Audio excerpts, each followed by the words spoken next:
Hello बच्चों, कैसे हो आप लोग। मैं विनीत भारद्वाज अपने इस YouTube channel Vineet Bhardwaj maths में फिर से आपका एक बार वेलकम करता हूं। तो इस वीडियो में हम लोग देखने जा रहे हैं क्लास 10th मैथ्स का चैप्टर नंबर 3, जो कि है pair of linear equation in two variables. Pair of linear equations in two variables. इसमें हम सबसे पहले एक्सरसाइज 3.1 पे जाएंगे। ठीक है, तो आप फटाफट से अपनी बुक खोल लीजिए और एक्सरसाइज 3.1 पे जाइए। इसमें आप देख पाओगे कि 3 क्वेश्चंस हैं, जिनमें से जो सबसे पहला क्वेश्चन है वो आपके सामने स्क्रीन पे प्रेजेंट है। सबसे पहला क्वेश्चन आपके सामने स्क्रीन पे प्रेजेंट है। तो चलिए इस क्वेश्चन को देखिए और एक बार पढ़िए, फिर मैं इस क्वेश्चन को सॉल्व करवाता हूँ। इस क्वेश्चन में आफताब की स्टोरी है। आप लोगों ने इस स्टोरी को स्कूल में भी पढ़ा ही होगा। इस स्टोरी में आफताब अपनी बेटी से कहता है कि ओ बेटी, जितनी भी एज तुम्हारी 7 साल पहले थी, अगर उसको हम 7 से मल्टीप्लाई कर दें तो 7 साल पहले वाली मेरी एज आ जाएगी। ये पहला केस है। और दूसरा केस क्या है कि ओ बेटी, जितनी भी एज तुम्हारी 3 साल बाद होगी, अगर उसको मैं 3 से मल्टीप्लाई कर दूं तो वो 3 साल बाद मेरी वाली एज आ जाएगी।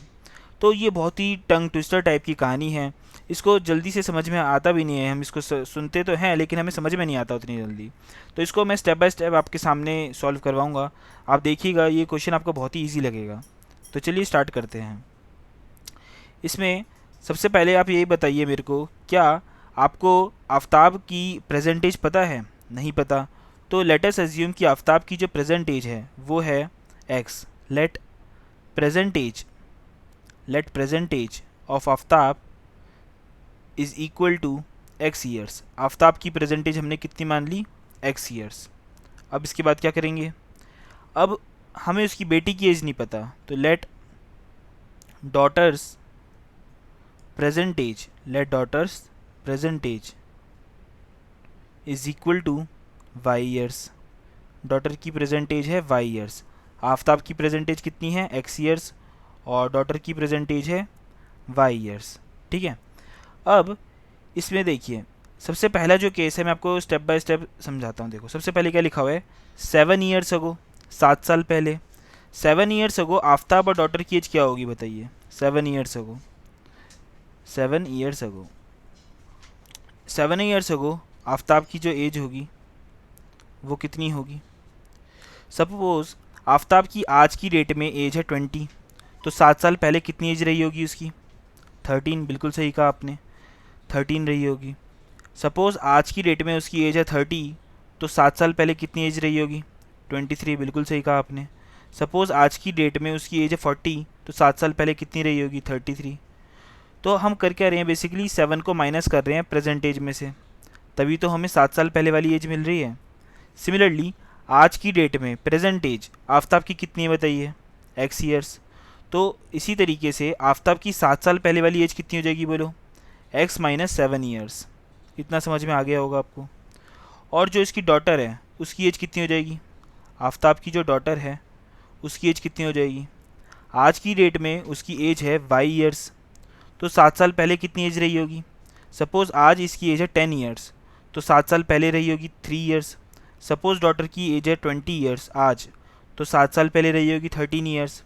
तो सिमिलरली अगर आज की डेट में डॉटर की प्रेजेंट एज जो है वो y ईयर्स है, तो 7 साल पहले कितनी रही होगी? y minus 7 years. इतना समझ में आ गया होगा आपको। अब चलिए क्वेश्चन में चलते हैं। क्वेश्चन में बोला गया है, after tells his daughter 7 years ago I was 7 times age old age you were then, कि मेरी एज 7 टाइम्स थी जितनी भी एज तुम्हारी थी 7 साल पहले। कि आफ्ताब की एज जितनी भी थी वो किसके इक्वल थी? अगर हम 7 से मल्टीप्लाई कर दें डॉटर की एज को, जो कि 7 साल पहले थी, y माइनस 7 है डॉटर की एज 7 साल पहले। अगर हमने इसको 7 से मल्टीप्लाई कर दिया तो किसकी एज मिल गई? आफ्ताब की एज मिल गई। इतना क्लियर हो गया। अब चलिए इसको थोड़ा सिंप्लीफाई कर लेते हैं। x minus 7 equal to 7y minus 49। आगे सॉल्व करते हैं इसको। चलिए सब कुछ मैं लेफ्ट में ले आता हूँ। x minus 7y minus 7 plus 49 equal to 0। और सिंप्लीफाई कर सकते हैं हम इसको। x minus 7y plus 42 equal to 0। ये आ गई हमारे पास इक्वेशन 1। ओके, अब इक्वेशन 2 की तरफ चलते हैं। इक्वेशन 2 के लिए हमें कहानी में आगे बढ़ना पड़ेगा। कहानी में आगे बढ़ते हैं, चलिए। क्या लिखा हुआ है? ऑल्सो 3 years फ्रॉम नाउ, 3 साल बाद की बात करी जा रही है।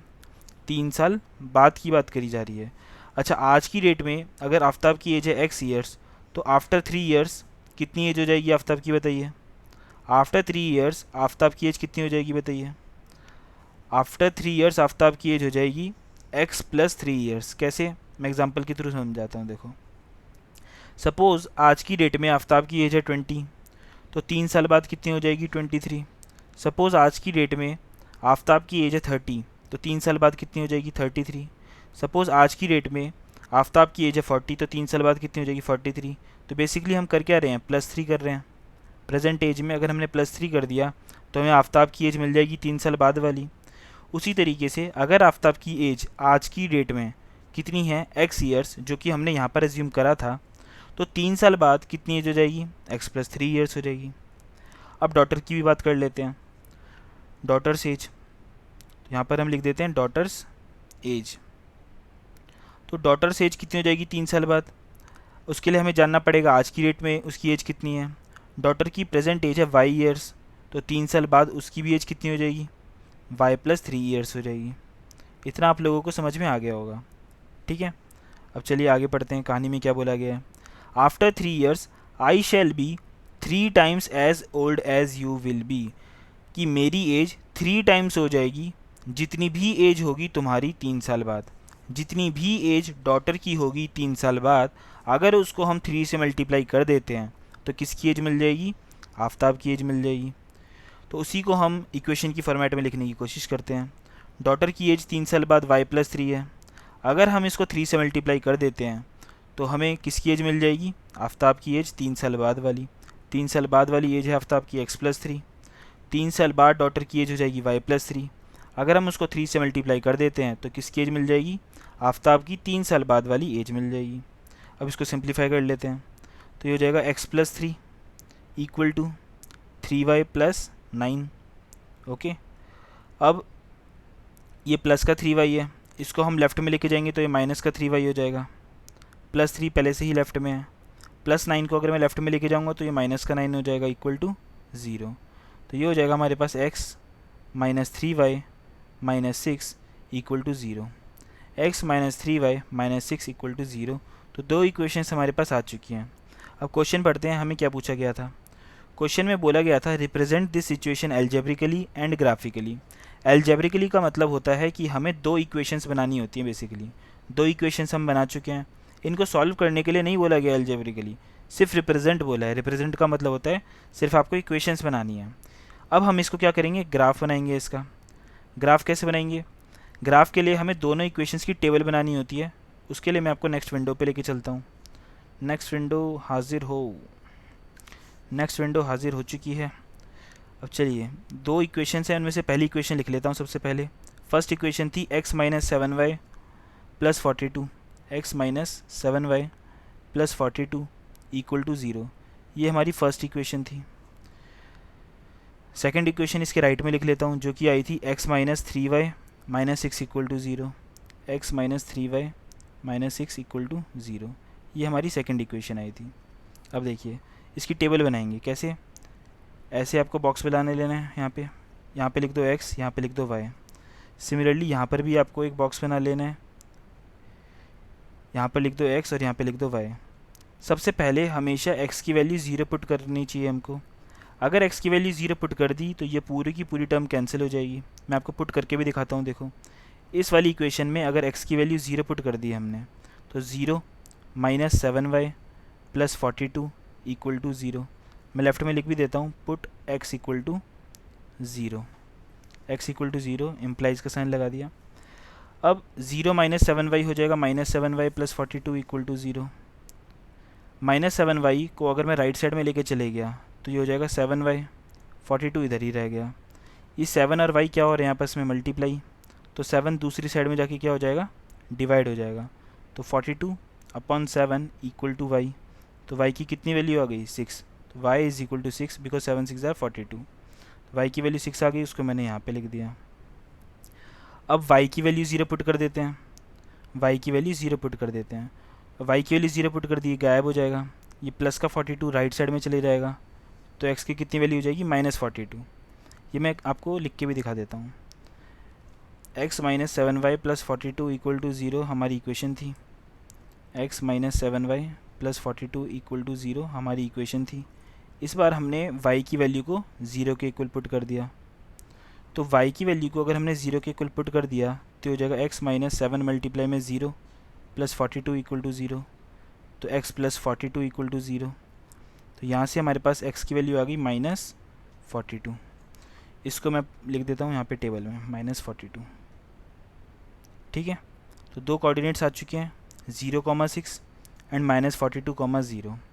अब सेम कहानी हम यहाँ पे भी करेंगे। सबसे पहले x की वैल्यू पुट कर दो 0। यहाँ पे हमने x की वैल्यू 0 पुट कर दी। लिख देता हूँ मैं यहाँ पे पुट x इक्वल टू 0। तो 0 -3y -6 इक्वल टू 0। ये हो जाएगा -3y, -6 को मैं राइट साइड में लेके गया तो प्लस का 6 हो जाएगा। y इक्वल टू 6 अपॉन -3, 3 2 ज़ार 6, तो y की वैल्यू आ गई -2। उसको मैंने यहाँ पे लिख दिया। अब y की वैल्यू 0 पुट कर दो। इस इक्वेशन में y की वैल्यू 0 पुट कर दो। लिख देता हूँ मैं put y equal to 0। Equation क्या थी, x minus 3y minus 6 equal to 0। अब इसमें y की वैल्यू अगर 0 पुट कर दी तो ये तो 0 ही हो गया पूरा। ये -6 राइट साइड में जाके प्लस का 6 हो जाएगा। तो x की वैल्यू 6 आ गई, कब, जब y की वैल्यू 0 थी। तो यहाँ पर हमारे पास दो कोऑर्डिनेट्स कौन से आ गए हैं, 0, -2 और 6,0। ठीक है, ये कोऑर्डिनेट्स आ चुके हैं हमारे पास। अब हम इसका ग्राफ बना सकते हैं, मैं बना के दिखा देता हूँ आपको। ये होगी हमारी x एक्सिस, ये हो गई हमारी y एक्सिस।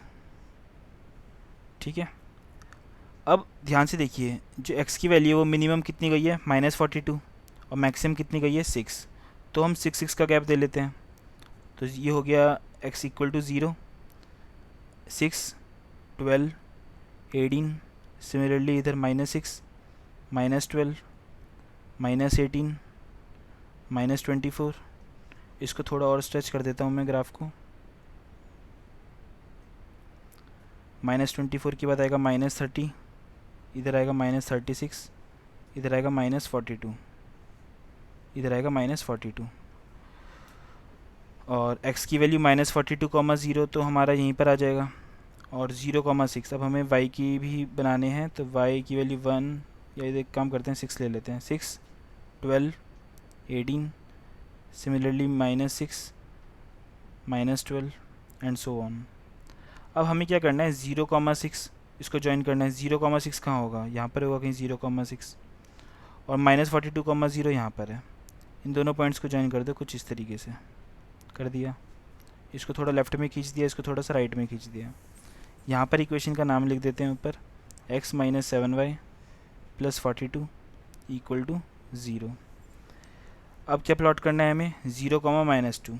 x की वैल्यू 0 नहीं चाहिए जो कि यहाँ पर है, फिर y की वैल्यू -2 जो कि कहीं यहाँ पर आएगी, तो मैंने इसको मार्क कर दिया। 6,0 वो ये रहा। अब इन दोनों पॉइंट्स को क्या करेंगे, ज्वाइन करेंगे। इन दोनों पॉइंट्स को हमने कहीं ज्वाइन कर दिया कुछ इस तरीके से, समझ में आ गया। यहाँ पर एरो बना दो इस तरीके से, यहाँ पे एरो बना दो, और यहाँ पर इसका नाम लिख दो x minus 3y minus 6 equal to 0। और आपको यहाँ पर ये भी लिखना चाहिए कि 1 unit equal to how many divisions, 6 का गैप लिया था हमने, तो 1 unit is equal to 6 divisions. ये भी लिखना चाहिए आपको यहाँ पे। इस तरीके से क्वेश्चन कंप्लीट हो जाता है। आप चाहो इस ग्राफ को और बेहतरीन बनाना, तो जब आप ग्राफ बनाओगे तो आपको ये पता चलेगा इंटरसेक्टिंग पॉइंट क्या है। क्योंकि ये मैंने रफली बनाया है, तो ज़रूरी नहीं है कि जैसे ये कुछ इतना ही आएगा, हो सकता है थोड़ा आगे पीछे हो जाए। तो जब आप ग्राफ बनाओगे प्रॉपरली यूजिंग स्केल, तो आपको पता चलेगा कि ये इंटरसेक्टिंग पॉइंट क्या है। आप उसको थोड़ा डार्क करके यहाँ पे उसके कोऑर्डिनेट्स भी लिख सकते हो। ओके, तो इस तरीके से क्वेश्चन हो जाता है सॉल्व। लेकिन मैं आपको बताऊँगा, अगर आप इसी क्वेश्चन को अगर आप यूजिंग कंप्यूटर आप ग्राफ बनाना चाहते हैं तो कैसे बना सकते हैं, वो भी आपको बताऊँगा मैं। देखिए, सबसे पहले आप जाइएगा desmos.com पे। ये एक वेबसाइट है जो कि काफ़ी हेल्पफुल है ग्राफ बनाने के लिए। इसमें आप दोनों इक्वेशंस टाइप कर दीजिए। पहली इक्वेशन है x minus 7y plus 42 equal to 0। दूसरी इक्वेशन है x minus 3y minus 6 equal to 0। अब आप इस एरो को दबा दीजिए और थोड़ा सा जूम आउट कर लीजिए इस माइनस के साइन को दबा के। तो ध्यान से देखिए, इस तरीके का ग्राफ आएगा आपका, और इंटरसेक्टिंग पॉइंट क्या आ रहा है वो भी यहाँ पे हमें पता चल रहा है, 42,12 42,12 आएगा कहीं इंटरसेक्टिंग पॉइंट हमारा। ठीक है, तो जैसे कि मैंने बोला था यहाँ पर हमें पता नहीं चलेगा क्योंकि ये हमने रफली बनाया था, लेकिन हमें यहाँ पे पता चल रहा है इंटरसेक्टिंग पॉइंट आएगा 42,12। ओके, तो आई थिंक आपको ये वाला क्वेश्चन बहुत अच्छे से समझ में आ गया होगा। चलिए अब चलते हैं नेक्स्ट क्वेश्चन पे। इस क्वेश्चन को मैं हटा देता हूँ यहाँ से ऐसे। ओके, क्वेश्चन नंबर 2 चलते हैं। क्वेश्चन नंबर 2 कहाँ है भाई? क्वेश्चन नंबर 2, ये रहा क्वेश्चन नंबर 2 हमारे पास।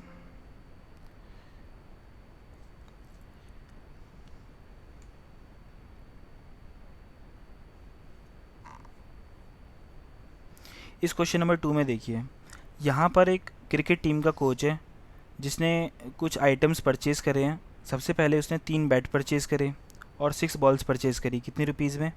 3900 रुपीज़ में। तो वो मैं यहाँ पे लिख देता हूँ, 3 bats plus 6 balls, 3 bats plus 6 balls उसने परचेज़ करी। कितने रुपीज़ में? रुपीज़ 3900 में परचेज़ करी उसने। बाद में जो कोच है उसने एक और बैट, अनदर बैट का मतलब 1 सिंगल बैट, 1 बैट परचेज़ करा, और साथ में क्या परचेज़ करा? 3 मोर बॉल्स, मतलब 3 बॉल्स और परचेज़ कर ली उसने। कितने रुपीज़ में? रुपीज़ 1300 में। अब हमें इस स्टोरी को, इस कहानी को एल्जेब्रिकली रिप्रेजेंट करना है और ज्योमेट्रिकली भी। ज्योमेट्रिकली और ग्राफिकली एक ही बात होती है, मतलब आपको ग्राफ बनाना है बेसिकली। अब ध्यान से बात सुनिए। सपोज़ हमको एक बैट पता है उसकी कीमत है 50 रुपये, तो 2 बैट की कितनी कीमत होगी? 100 रुपये। 3 बैट की कितनी कीमत होगी? 150 रुपीज़। इसका मतलब अगर आपको 1 बैट की कीमत पता चल जाए, 1 बैट की कॉस्ट पता चल जाए, तो आप उसका नंबर ऑफ़ बैट से मल्टीप्लाई कर सकते हैं ताकि आपको ओवरऑल कॉस्ट पता चल जाए। लेकिन हमें यहाँ पे ये तो पता ही नहीं है कि 1 बैट की क्या कॉस्ट है, तो हमें 3 बैट्स की कॉस्ट कैसे पता चलेगी? नहीं पता चल सकती। सिमिलरली हमको ये नहीं पता कि 1 बॉल की क्या कीमत है, इसलिए हमें 6 बॉल्स की कीमत नहीं पता चलेगी और 3 बॉल्स की कीमत पता नहीं चलेगी। तो हम क्या करेंगे इसमें? हम यहाँ पे एज्यूम करेंगे, लेट करेंगे कि let cost of 1 bat is equal to rupees x. एक बैट की जो कीमत है वो रुपीज़ एक्स है।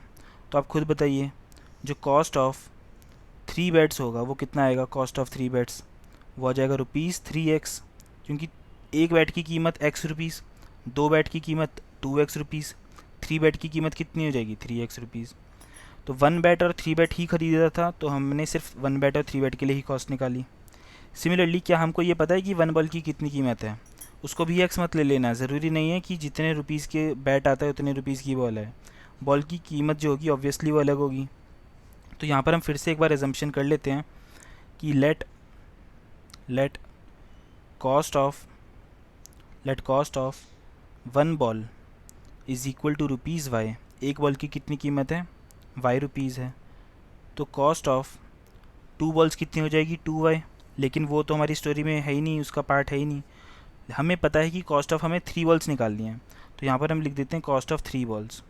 3 बॉल्स कितनी की हो जाएंगी? रुपीज़ 3y की हो जाएगी। सिमिलरली 6 बॉल्स की कितनी कीमत हो जाएगी? कॉस्ट ऑफ 6 बॉल्स कितनी हो जाएगी बताइए? कॉस्ट ऑफ 6 बॉल्स हो जाएगी रुपीज़ 6y। अब अकॉर्डिंग टू क्वेश्चन जो कोच है उसने 3 बैट और 6 बॉल्स खरीदी थी, तो यहाँ पर हम लिख देते हैं अकॉर्डिंग टू क्वेश्चन। ATQ मतलब अकॉर्डिंग टू क्वेश्चन। 3 बैट की कितनी कॉस्ट है बताइए? 3 बैट की कॉस्ट है रुपीज़ 3x, तो मैंने यहाँ पे 3x लिख दिया। प्लस 6 बॉल्स की कितनी कीमत है बताइए? 6y, तो मैंने यहाँ पे 6y लिख दिया। Is equal to 3900। इतना समझ में आ गया? ये पहली हमारी इक्वेशन आ गई है, इक्वेशन 1। हम चाहें तो इसको सिंप्लीफाई भी कर सकते हैं। कैसे? इसको इसके HCF से डिवाइड कर देंगे। HCF का मतलब होता है हाईएस्ट कॉमन फैक्टर। ऐसा कौन सा नंबर है जो 3 को भी डिवाइड कर देगा, 6 को भी कर देगा, 3900 को भी कर देगा? वो नंबर है 3। तो divide this equation by 3। We get, हमें क्या मिलेगा बताओ? 3 से डिवाइड करने के बाद 3x बन जाएगा x, 6y बन जाएगा 2y, 3900 बन जाएगा 1300। ये आ गई हमारी इक्वेशन 2। इतना क्लियर हो गया होगा आप लोगों को अब तक। आगे बढ़ते हैं। दूसरी जो कहानी थी उसमें ये बोला गया था कि 1 बैट और 3 बॉल्स खरीदी थी। 1 बैट की कितनी कीमत है, एक्स रुपीज़। 3 बॉल्स की कितनी कीमत है, 3 वाई रुपीज़। अगर हम इन दोनों को प्लस कर दें तो कितने रुपए खर्च हुए थे, 1300 रुपीज़। एक बैट की कीमत कितनी, एक्स रुपीज़। तो हम लिख देते हैं ऑल्सो एक्स का मतलब 1 बैट की कीमत। फिर 3 बॉल्स थी 3 वाई रुपीज़ की, यहाँ पे लिख दिया 3 वाई। कितना का खर्चा हुआ था बताओ, खर्चा हुआ था 1300 का, इधर लिख दिया हमने 1300। ये आ गई हमारी इक्वेशन 3। ठीक है, ये ऑलरेडी सिंप्लीफाइड इक्वेशन है। यहाँ पर ऐसा कुछ नहीं है कि इसको डिवाइड करेंगे किसी के साथ तो कुछ और नई इक्वेशन आ जाएगी, ऑलरेडी सिंप्लीफाइड है। ठीक है, अब 2 इक्वेशंस आ चुकी है हमारे पास अलजेब्रिकली। अब हमें इसका क्या बनाना है, ग्राफ बनाना है। तो ग्राफ आप लोग बना सकते हो वैसे ही जैसे हमने पहले बनाया था, टेबल की फॉर्म में। तो मैं आपको फ़िलहाल यहाँ पर बना के दिखा देता हूँ कि इसका ग्राफ कैसे बनेगा। ओके, तो x plus 2y equal to 1300, दूसरा है x plus 3y equal to 1300। तो ये जो ग्राफ बनेगा हमारा वो कुछ ऐसा बनेगा, आपको दिख रहा है ऐसा बनेगा ये ग्राफ। ठीक है, अगर आप छोटा स्केल लोगे तो आपको लगेगा अरे वो पता नहीं कहाँ गया, लेकिन आप बड़ा स्केल लोगे, थोड़ी स्केलिंग ज़्यादा करोगे, जैसे कि यहाँ पे 500 की स्केलिंग कर रखी है, तब हमको दिख रहा है कि अच्छा ये इंटरसेक्टिंग है। और इंटरसेक्ट कहाँ पे कर रहे हैं, 1300,0 पे। अगर आप चाहो तो इसको आप मैनुअली भी कर सकते हो, मैं आपको बताऊँगा क्यों। क्योंकि क्वेश्चन में पूछा गया है कि आप ज्योमेट्रिकली ग्राफ बना के बताओ। तो जो 2 इक्वेशंस थी वो मैं पहले लिख देता हूँ। पहली इक्वेशन थी x plus 2y equal to 1300, ये पहली इक्वेशन थी हमारे पास। और इसके बाद एक और इक्वेशंस थी हमारे पास, वो थी x plus 3y equal to 1300। ये 2 इक्वेशंस थी, हमें इनके ग्राफ बनाना है। ग्राफ कुछ ऐसा ही आना चाहिए जैसा हमने अभी कंप्यूटर की हेल्प से बनाया। तो सबसे पहले हम बनाएंगे टेबल, इसकी टेबल बना दो कुछ ऐसी। यहाँ पर लिख दो x, यहाँ पर लिख दो y, फिर से यहाँ पे भी टेबल बना दो। इधर हो जाएगा ये x और ये क्या हो जाएगा y। ओके, सबसे पहले x की वैल्यू 0 पुट करेंगे। हमने 0 पुट कर दी, लिख देते हैं put x equal to 0। x की वैल्यू 0 पुट कर दी तो 0 प्लस 2y इक्वल टू 1300। तो 2y की वैल्यू होगी 1300। 2 और y मल्टीप्लाई हो रहे हैं, इसलिए 2 दूसरी साइड में जाके क्या हो जाएगा, डिवाइड। तो 1300 अपन 2 कितना आ जाएगा, 650। तो यहाँ पर आ जाएगा 650। क्लियर इतना? ओके, अब y की वैल्यू को 0 पुट कर दो। यहाँ पे y की वैल्यू को 0 पुट कर दो। तो मैं नीचे लिख देता हूँ यहाँ पे put y equal to 0। Equation थी x plus 2y equal to 1300, x plus 2y equal to 1300। यहाँ पे y की जगह 0 पुट कर दिया, इक्वल टू 1300 हो गया है। तो x की वैल्यू कितनी आ गई, 1300। x की जगह 1300 पुट कर दो यहाँ पे। तो हमारे पास 2 कोऑर्डिनेट्स आ चुके हैं, कौन से 0,650 और 1300,0। सिमिलरली यहाँ पर भी हम x की वैल्यू क्या पुट कर देंगे, पहले 0। तो अगर x की वैल्यू 0 पुट करते हैं, यहाँ पे लिख देता हूँ मैं पुट x इक्वल टू 0। तो 0 प्लस 3y इक्वल टू 1300। लेकिन आप लोग देखोगे ये वैल्यू डेसिमल में चली जाएगी, y इज़ इक्वल टू 1300/3। तो ये तो डिवाइड हो नहीं पाएगा, 3 से कट नहीं रहा 1300। इसलिए यही रीज़न है कि हम x की वैल्यू 0 पुट नहीं करेंगे। आप चाहो तो कर सकते हो, y की वैल्यू डेसिमल में आ जाएगी, लेकिन फिर कैलकुलेशंस काफ़ी डिफ़िकल्ट हो जाती हैं। तो इससे बचने के लिए हम लोग ऐसी x की वैल्यू पुट करेंगे जिससे हमें y भी इंटीजर ही मिल जाए। तो अब x की वैल्यू 0 तो भाई इससे काम हुआ नहीं हमारा। अब x की वैल्यू 0 के बाद नेक्स्ट x की वैल्यू क्या ले सकते हैं, 1। अब चेक करेंगे क्या x की वैल्यू 1 डालने पे y की वैल्यू हमें इंटीजर मिल रही है या नहीं मिल रही। चलो देखते हैं। x की वैल्यू 1 डाल दी मैंने, 1 प्लस 3y इक्वल टू 1300। तो 3y इक्वल टू कितना हो गया, 1300 माइनस 1, तो हो जाएगा 1299। ये आ गया 3y। ठीक है, अब ये कितना हो जाएगा, ये शायद डिवाइड हो रहा है, देखो y इक्वल टू 1299/3। 3 4 ज़ा 12, 3 3 ज़ा 9, 3 3 ज़ा 9। तो y की वैल्यू कितनी आ गई, 433। y की वैल्यू कितनी आ गई, 433। ओके, तो ठीक है, ये तो हो गया हमारा, बहुत अच्छा है। लेकिन y की वैल्यू तो फिर हम स्केलिंग में दिक्कत आएगी, क्योंकि अगर हम 500 का गैप देते हैं एक्स एक्सिस और वाई एक्सिस में, या 100 का भी गैप देते हैं, तो 433 में काफ़ी दिक्कत हो जाएगी। तो हम इसलिए एक्स की वैल्यू 1 पुट नहीं करना चाहते, कुछ और सोचते हैं। ठीक है, एक्स की वैल्यू 1 नहीं पुट करेंगे, कुछ और सोचेंगे। तो एक काम करते हैं, हम इसमें एक्स की वैल्यू ले लेते हैं 300। 300 से 1300 माइनस 300 अगर करेंगे तो यह आ जाएगा 1000, वो भी डिवाइड नहीं होगा। तो एक्स की वैल्यू हम ले लेते हैं 400। एक्स की वैल्यू 400 ले लेते हैं। देखिए एक्स की वैल्यू 400, तो 400 प्लस 3y इक्वल टू 1300। तो 3y की वैल्यू कितनी हो गई? 1300 माइनस 400 कितना हो गया? 900। 3y की वैल्यू 900, तो y की वैल्यू आ गई 300। ये एक अच्छा नंबर है जो हमारे पास आया है, स्केलिंग में भी हमें हेल्पफुल होगा। तो y की वैल्यू हमने ले ली 300। इतना समझ में आ गया होगा। ठीक है, अब x की वैल्यू कुछ और भी लेनी है हमें। एक काम करते हैं, 500 अगर लेंगे तो कितना आ जाएगा? x की वैल्यू 500 अगर हमने ली तो भी नहीं होगा। 600 अगर लेंगे तो 700 लेंगे तो 700 से कम हो रहा है, तो x की वैल्यू 700 ले लेते हैं।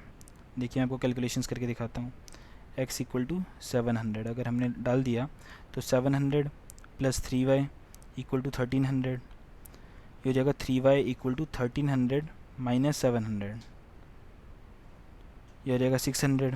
तो y की वैल्यू आ जाएगी 200। तो यहाँ पर हमने y की वैल्यू 200 पुट कर दी। तो अब हम इसका ग्राफ बनाएंगे। ग्राफ कैसे बनाएंगे वो भी बता देता हूँ। देखो यहाँ पर हम लिखेंगे x एक्सिस, यहाँ पे लिखेंगे y एक्सिस। अब स्केलिंग देखो हमें इस तरीके से करनी है ताकि हम ग्राफ अच्छे से प्लॉट कर पाएँ। तो अगर हम 300 का गैप नहीं, 100 का गैप देते हैं, 100 का, तो ये अच्छा रहेगा। 100 का गैप देते हैं। तो मैं इसको थोड़ा नीचे बनाता हूँ। देखो ये होगी हमारी x एक्सिस यहाँ पे, और ये हो गई हमारी y एक्सिस यहाँ पे। इसको थोड़ा और नीचे बनाता हूँ ऐसे। 100 का गैप दूंगा। अब देखो ये हो जाएगा 100, 200, 300, 400, 500, 600, 700, 800, 900, 1000। एक्स की वैल्यू मैक्सिमम कितनी गई थी? 1300। तो यहाँ पर तो 1300 बन नहीं रहा। एक काम करता हूँ, मैं इसको थोड़ा छोटा करता हूँ। देखो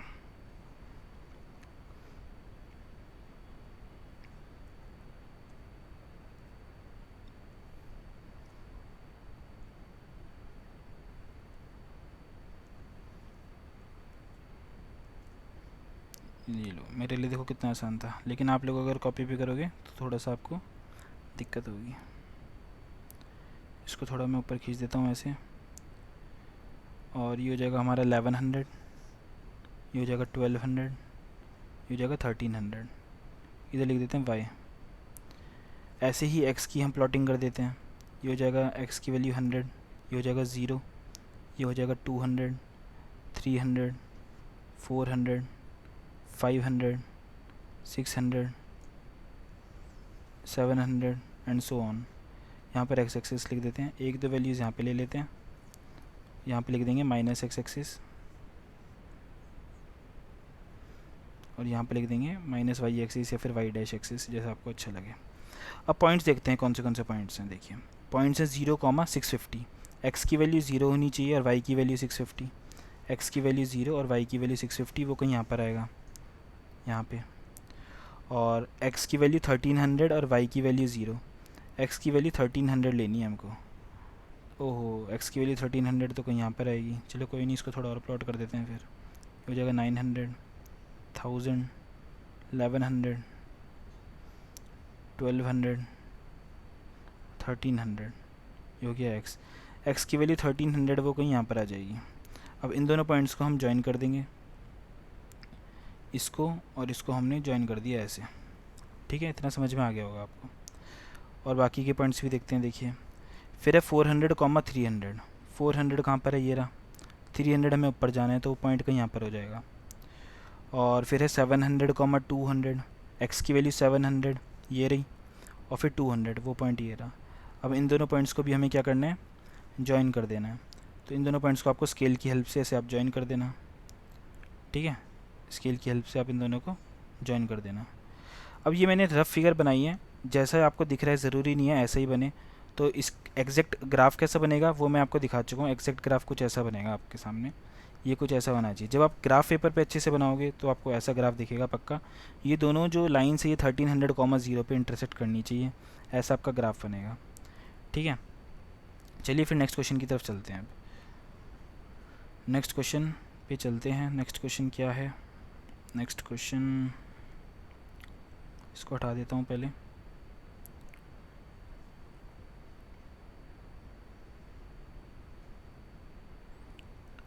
क्वेश्चन नंबर 3, क्वेश्चन नंबर 3 है हमारे पास। अच्छा ओके, इसको पहले मैं ओपन कर लेता हूँ।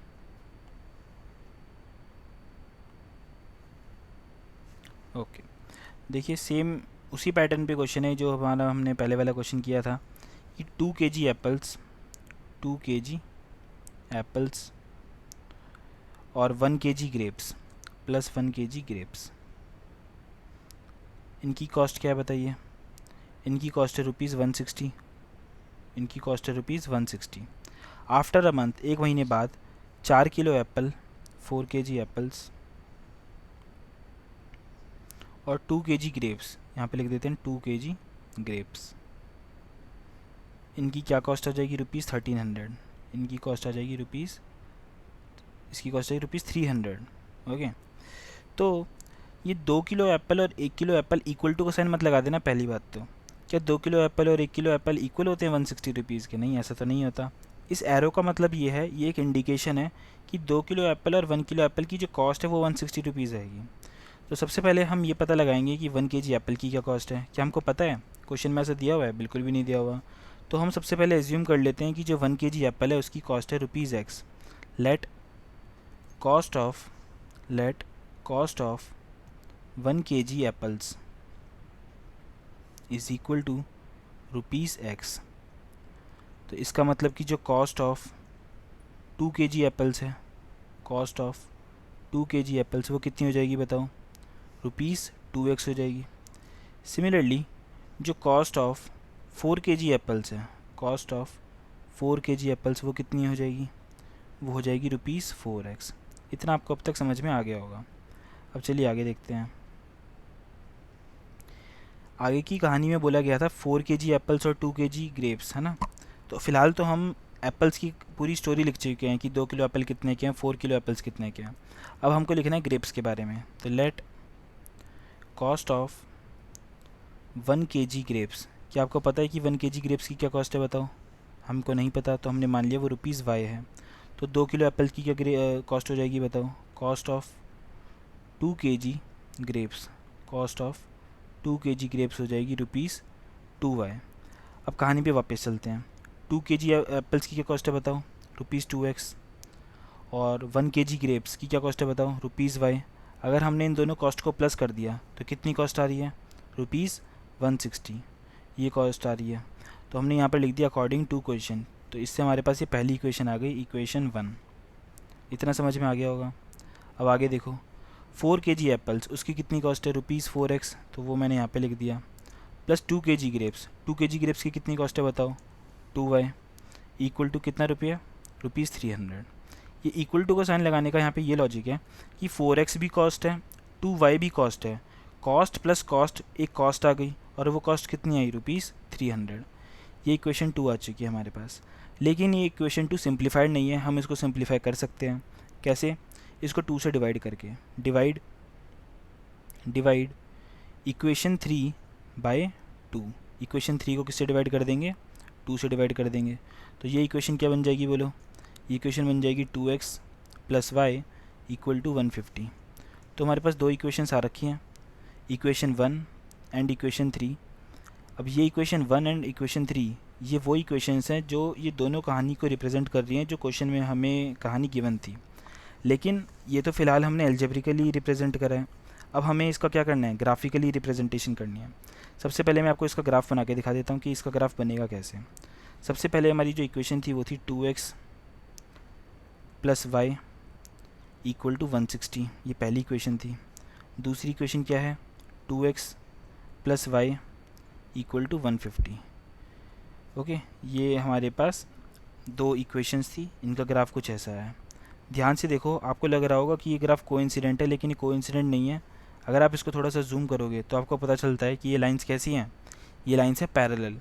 पैरेलल लाइंस वो होती हैं जो कभी इंटरसेक्ट नहीं करती, जिनका कोई सॉल्यूशन नहीं होता, जो जिनके बीच की जो दूरी है वो हमेशा कांस्टेंट रहती है थ्रू आउट, हमेशा। तो ये पैरेलल लाइंस बनेंगी। इसका ग्राफ जब आप बनाओगे तो पैरेलल लाइंस जैसा ग्राफ बनेगा। कैसे बनेगा मैं आपको वो भी बता देता हूँ। देखो, जो दो इक्वेशंस थी पहले मैं वो लिख लेता हूँ। पहली इक्वेशन थी 2x plus y equal to 160। 2x plus y equal to 160, ये पहली इक्वेशन थी। दूसरी इक्वेशन क्या थी? 2x plus y equal to 150, equal to 150। ये दो इक्वेशंस थी, इनका पहले बॉक्स बना लेते हैं। बॉक्स बनेगा कुछ ऐसे, यहाँ पर भी बॉक्स बनेगा कुछ ऐसे। ये है x, ये है y, ये है x और ये है y। सबसे पहले x की वैल्यू 0 पुट कर दो। अगर x की वैल्यू 0 पुट कर दी तो y की वैल्यू कितनी हो जाएगी? 160। और अगर y की वैल्यू 0 पुट कर दी तो ये तो गायब हो जाएगा, ये वाली टर्म। तो 2x की वैल्यू 160, तो 2 दूसरी साइड में जाके डिवाइड हो जाएगा, तो x की वैल्यू आ जाएगी 80। ओके, ये मैंने यहाँ पे डायरेक्टली कर दिया है, आप चाहो तो इसको प्रॉपर्ली कैलकुलेशंस के साथ कर सकते हो। x की वैल्यू अगर 0 पुट कर दी तो ये वाली टर्म गायब हो जाएगी, तो सिर्फ y बचेगा। y की कितनी वैल्यू आ जाएगी? 150। सिमिलरली अगर y की वैल्यू 0 पुट कर दी तो ये वाली टर्म गायब हो जाएगी। तो 2x इक्वल टू 150, 2 और x मल्टीप्लाई हो रहे हैं, 2 दूसरी साइड में जाके डिवाइड हो जाएगा, तो x की कितनी वैल्यू आ जाएगी? 75 आ जाएगी। अब हमारे पास कोऑर्डिनेट्स आ चुके हैं, हम इनका क्या बना सकते हैं? ग्राफ बना सकते हैं। अब हम इनका ग्राफ बनाएंगे। देखिए ग्राफ कैसे बनेगा, दूसरे विंडो पे बनाता हूँ इसका ग्राफ। तो ये हो गई हमारी वाई एक्सिस, इसको मैं थोड़ा नीचे खींच के बनाता हूँ अच्छे से। ये हो गई हमारी वाई एक्सिस, और यहाँ पर हम बना लेते हैं अपनी एक्स एक्सिस ऐसे।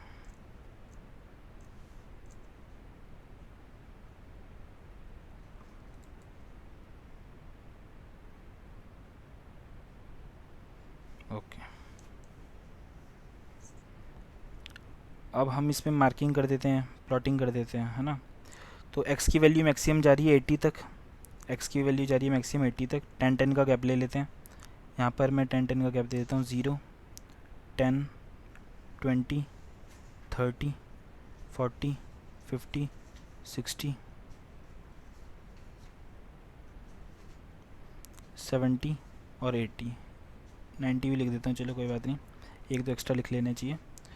और अब हम देखते हैं y की वैल्यूज़ कहाँ से कहाँ तक जा रही हैं। 160 गई है मैक्सिमम वैल्यू, तो y की वैल्यू 160 हम करते हैं।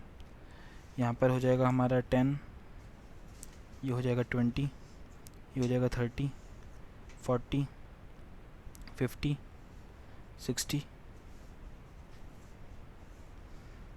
70, 80, 90, 100,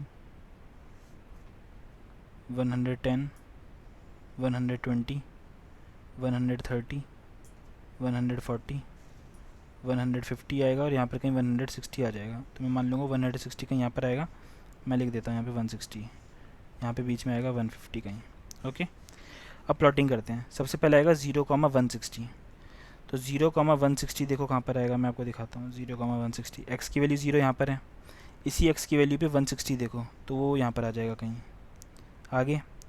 80,0, 80,0 आएगा यहाँ पे। अब इन दोनों पॉइंट्स को क्या करेंगे, हम ज्वाइन कर देते हैं। तो इस वाले पॉइंट को और इस वाले पॉइंट को हमने ज्वाइन कर दिया कुछ इस तरीके से। ओके, ये हमारी फर्स्ट वाले ग्राफ आ गया। फिर पॉइंट से रखें 0,150। अब 0,150 ढूंढते हैं कहाँ पे, देखो 0,150, तो वो हो जाएगा कहीं यहाँ पे, इसी के नीचे आएगा थोड़ा सा, और फिर आएगा 75,0, वो यहाँ पर आएगा। इन दोनों पॉइंट्स को क्या करेंगे, फिर से ज्वाइन कर देंगे। इनको ज्वाइन करा तो ऐसा आ गया। ध्यान से देखो ये दोनों लाइंस कैसी आ रही हैं, पैरेलल आ रही हैं। और यही हमारा जो है दो लाइंस आ चुकी हैं, दो ग्राफ्स आ चुके हैं। और इस तरीके से हमने थर्ड जो क्वेश्चन है उसके दोनों ग्राफ बना लिए और दोनों को अलजेब्रिकली रिप्रेजेंट कर दिया। आई होप आपको ये वाला जो 3 क्वेश्चंस थे बहुत अच्छे से समझ में आए होंगे। इनको बार बार करिए ताकि आपका कंसेप्ट दिमाग में बैठ जाए, ठीक है। फिर चलिए मिलते हैं नेक्स्ट वीडियो में, इसमें आप प्रैक्टिस करिएगा बहुत ज़्यादा, इन्हीं क्वेश्चंस को बार बार रिपीट करते रहो। ओके, फिर bye bye, tata, take care, see या।